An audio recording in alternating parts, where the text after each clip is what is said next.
What's up, guys? This lesson is a little dense, but stick with me. There's some really good stuff in here. We're talking about how to play outside, specifically how to play outside over a static dominant chord. We're talking chromaticism. We're talking how to use tritones. We're talking how to use the diminished scale. Really elevate your playing. Let's get into it.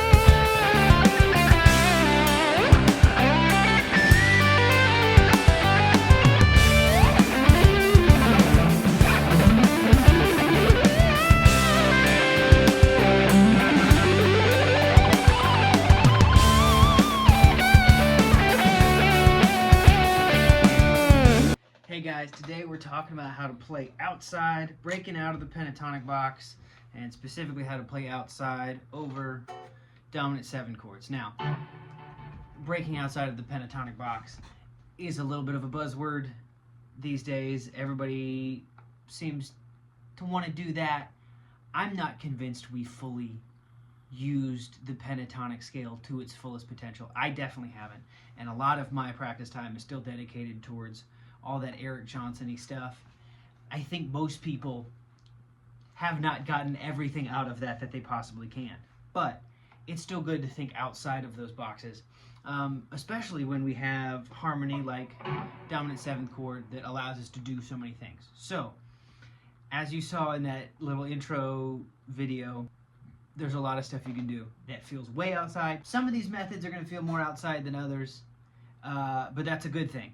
There's going to be some super easy, super cheeseballs ways to go outside that you don't have to think. It's not a lot of music theory, and then I've got some more dense actual music theory things for you guys to think about.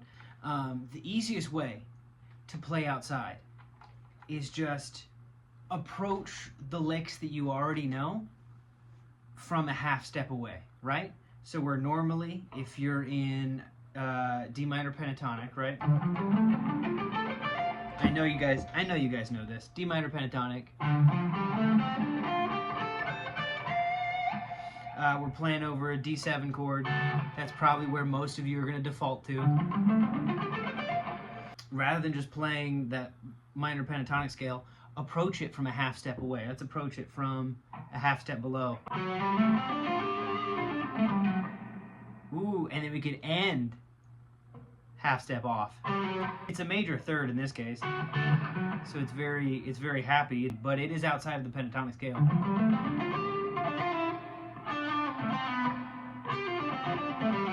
I'm just playing pentatonic lines, but I'm either starting half step away from the note I actually need, or ending a half step away from the note I actually need.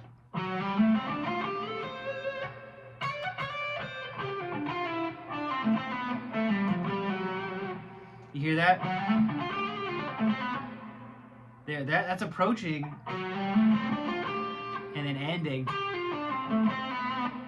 And that's gonna sound really cool and jazzy and outside. That's what I did on that opening line. That's approaching it from a half step away. And then landing on a major third, so it's resolving. Instead of starting on that note like I want to, I'm going to start a half step lower, then I'm going to do it again. I'm going to approach the major third from a half step below.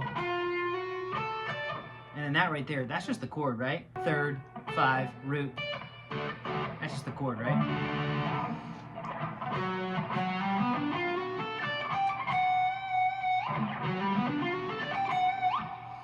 That's that opening line, is I'm just approaching the notes I actually want.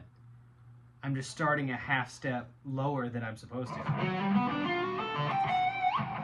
That's allowing me to create that line. Another thing you can do, which I also did in that intro solo, is play diminished. Diminished is fair game over a static dominant chord. So over this D dominant chord, I can play D diminished.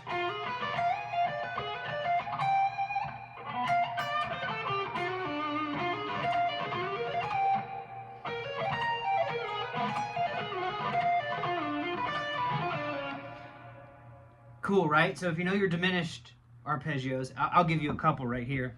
This right here. Starting, I mean, know where that D is, right? Get even closer for you.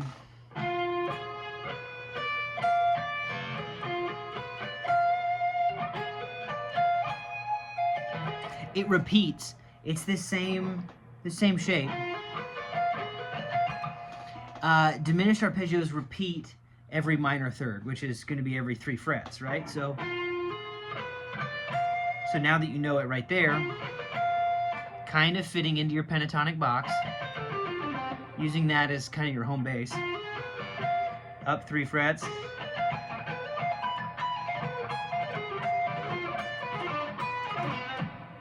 Right? It's wherever this ring finger lands. You just start there again.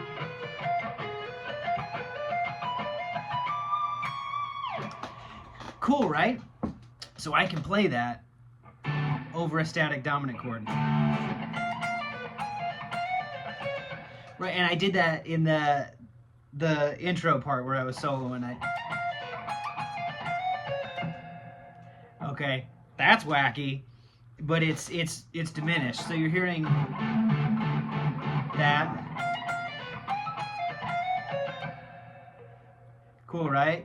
And I'm playing just the top 2 strings of that diminished arpeggio. I'm not even playing the whole thing. I'm just playing the top 2 strings.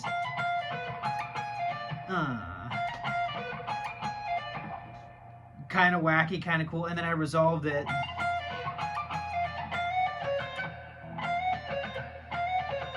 And what that is coming back to home base. Minor third, major third, root, major 7, dominant 7.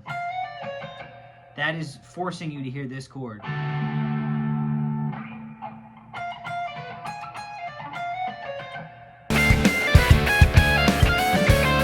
So it's going way out, way out with diminished, and then landing again, and I'm using chromaticism to get me back to the home key.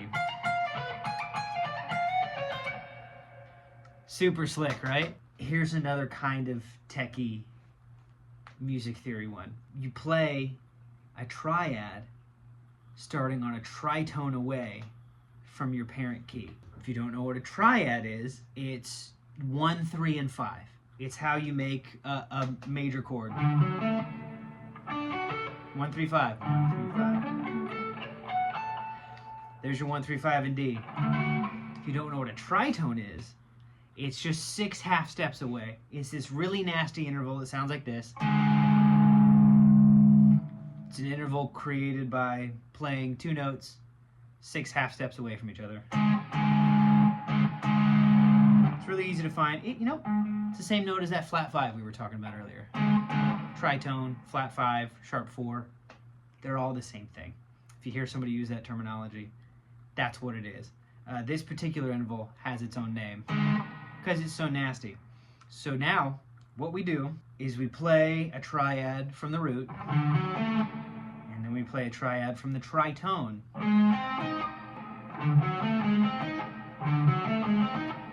Cool, right? Now we do another octave of it, right? So we know D is here. We also know D is here. Let's play another D triad. Okay, so let's connect all 3 of those now. All right, where's our next tritone? Here, let's play 1, 3, 5. Where's our next D note? Right there, let's play 1, 3, 5.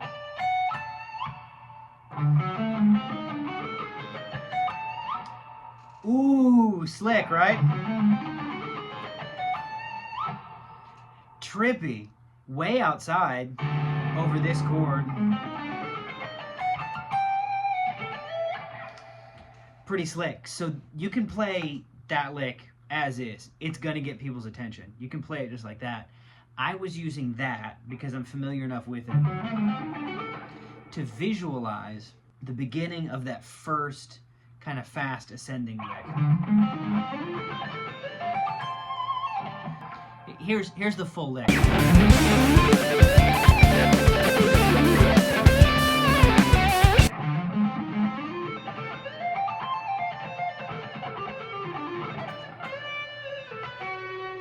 But I'm starting that lick out by playing minor third instead of major third. I'm playing the minor third from D, and then the triad built on the tritone, and the rest is pretty much pentatonic.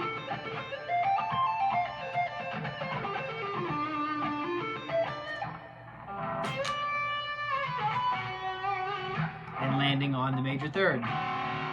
I hope that's a lot for you guys to chew on. If you have any questions, please, please, please, please reach out. I'm happy to explain any of this a different way if you need. I will see you next time. Peace.